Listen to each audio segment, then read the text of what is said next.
अधिकांश लोगों के मन में एक संशय है कि पुत्रदा एकादशी किस तारीख को माने, 30 तारीख को या 31 तारीख को माने। तो पंचांग के हिसाब से हम आपको बताना चाहते हैं कि आप किस तारीख को मान सकते हैं। आप निर्णय स्वयं कीजिए। और आप देख सकते हैं ये है पूष शुक्ल पक्ष और ये दिख रहा है आपको दिसंबर और जनवरी का महीना 2025-26 का। तो यहाँ पर हम दिसंबर की तारीख देखेंगे 29 तारीख। तो ये आप देख सकते हैं ये दिसंबर की 29 तारीख है, जैसे मैंने अंडरलाइन किया पेन से। और आप यहाँ पर देख सकते हैं कि दिसंबर की 29 तारीख को रहेगी 10वीं तिथि। ये आप देख रहे हैं 10वीं तिथि यहाँ पर लिखा हुआ है, सोमवार का दिन है और ये रात्रि 3:10 पर समाप्त होगी। यानी जो 10वीं तिथि है वो रात्रि 3:10 यानी कि सूर्योदय के पहले पहले जो है वो समाप्त हो जाएगी 3:10 पर।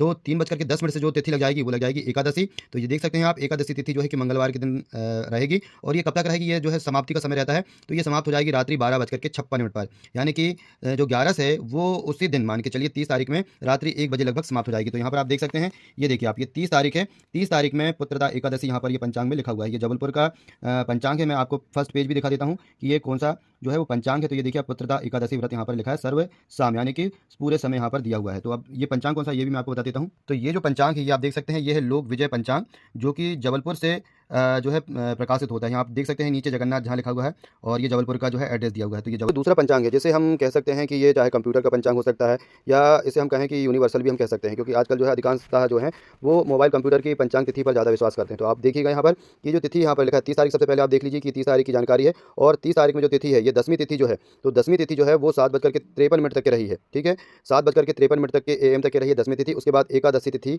आ गई है और ये अगले दिन 5:02 पर रही है। तो यदि हम 30 तारीख को यदि हम देखें तो 30 तारीख में उदया तिथि फिर 10वीं रही है। ठीक है, और उदया तिथि 10वीं रहने के बाद ये जो अगले दिन है, ठीक है, ये 7:53 के बाद चालू हुई है एकादशी और अगले दिन 5:02 पे आ गई है।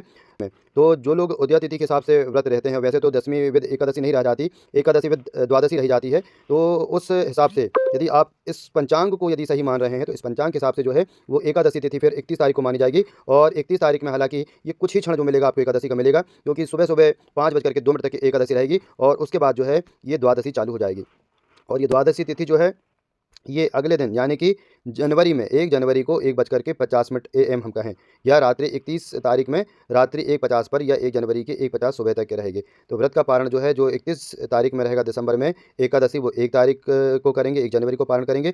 और जो 30 तारीख को रहेंगे, जो 30 तारीख में एकादशी रहेंगे, तो वो व्रत का पारण जो है 31 तारीख में करेंगे। वैसे तो एक बात मैं आप लोगों को बता देना चाहता हूँ कि चाहे आप 30 तारीख में रहें या 31 तारीख में रहें, दोनों ही व्रत जो हैं वो भगवान को स्वीकृत होंगे, क्योंकि भगवान की ही बनाई गई सृष्टि है। और तिथियों को जो है वो पंचांग जो है अलग अलग जो प्रकाशन के हैं उनमें तिथियों को थोड़ा सा घटा बढ़ा दिया जाता है, जिसके कारण ये 2-2 दिन आ जाती हैं और लोग बड़े कन्फ्यूज़ हो जाते हैं। अब आपको ये निर्णय करना है कि किस दिन आपको व्रत करना है। आप जिस भी